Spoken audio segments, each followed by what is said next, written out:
अजित पवारांच्या विमान अपघातावरून रोहित पवारांनी काही सवाल उपस्थित केले आणि एक मोठं प्रेझेंटेशन त्यांनी काल मुंबईत दिलं। आज दिल्लीमध्ये सुद्धा ते प्रेझेंटेशन त्यांनी पुन्हा एकदा दिलं। हा विषय संजय राऊतांनी आणखी पुढे नेलेला आहे। संजय राऊतांच्या दाव्यानुसार जे विमान अपघातग्रस्त झालं ते आदल्या दिवशी सुरतला गेलं होतं, त्यानंतर हे विमान बारामतीमध्ये कोसळलं। एकूणच हे जे सगळे आरोप प्रत्यारोप होत आहेत, सवाल उपस्थित केले जात आहेत, यावर आज मुख्यमंत्र्यांनी सविस्तरपणे उत्तर दिलं। मुख्यमंत्री काय म्हणालेत आपण पाहूया। मला असं वाटतं की हा अपघात नाही, हा 100% त्याच्यामध्ये घात असू शकतो।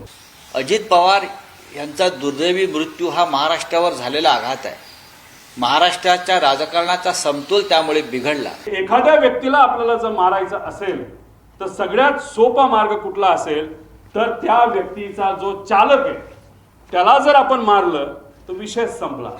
तुम्ही उलट यात पुढाकार घेऊन रोहित पवार जे सांगतायत त्या सगळ्या मुद्द्यांची चौकशी करायला पाहिजे।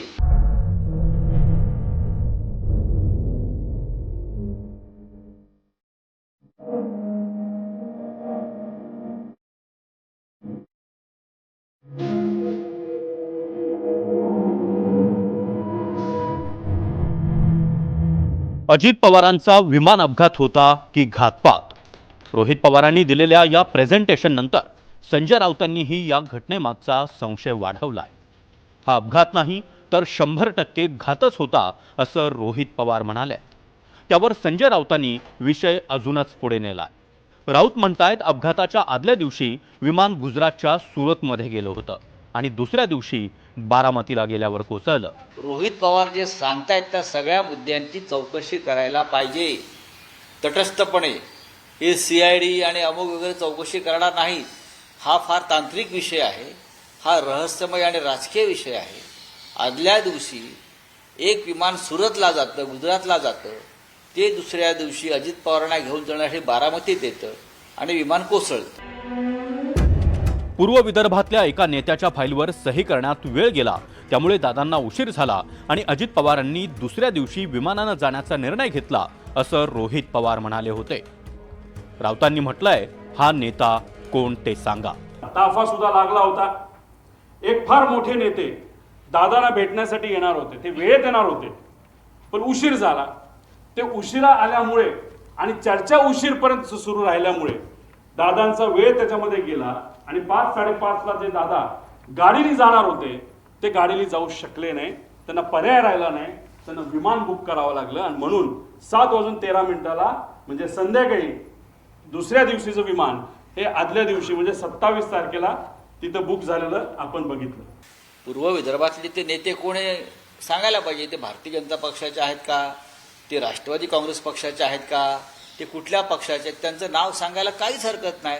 जर ते नेते पूर्व विदर्भाचे अजित पवारांना मुद्दाम उशिराहून भेटले असतील आणि त्यांचं मोटारनं जाण्याचा प्लॅन त्यांनी रद्द करायला लावला असेल तर त्या नेत्याची चौकशी व्हायला पाहिजे। तो नेता कोण, कोणत्या पक्षाचा आहे आणि अशी काय घाई होती ती फाईल घेऊन? अशी कोणती फाईल होती की त्या फाईलवर सही जर केली नसती त्या दिवशी तर महाराष्ट्र थांबला असता का? नाही, ती नक्की ती फाईल होती की अजित पवारांकडे जी भारतीय जनता पक्षाच्या भ्रष्टाचाराची फाईल होती असं अजित पवार सांगतायत।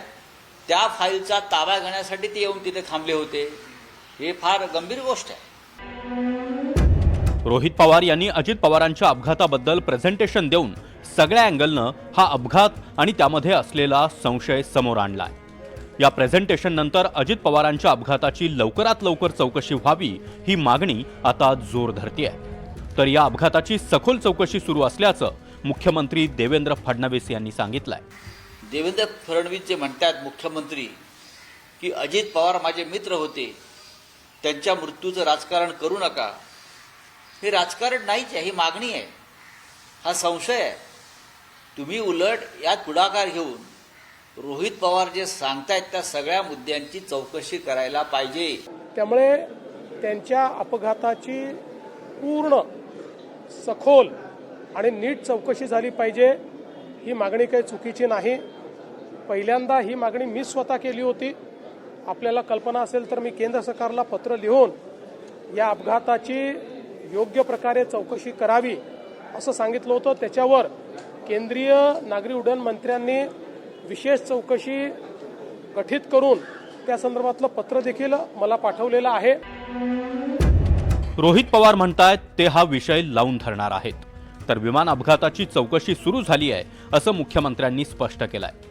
याआधी जे विमान अपघात झाले त्याबद्दलचे रिपोर्ट सविस्तरपणे समोर आले नाहीत असा रोहित पवार यांचा आरोप आहे. तसंच पायलटच्या पात्रतेपासून ते अपघाताच्या कारणापर्यंत सगळ्या गोष्टींमध्ये संशय असल्याचे दाखलेच रोहित पवार यांनी दिले आहेत. त्यामुळे या सगळ्याच अँगल्सनी सगळ्या प्रश्नांची उत्तर मिळेपर्यंत चौकशी होईल अशी अपेक्षा आहे. अजितदादांचा असा तडकाफडकी मृत्यू संपूर्ण महाराष्ट्राला चटका लावून गेलाय.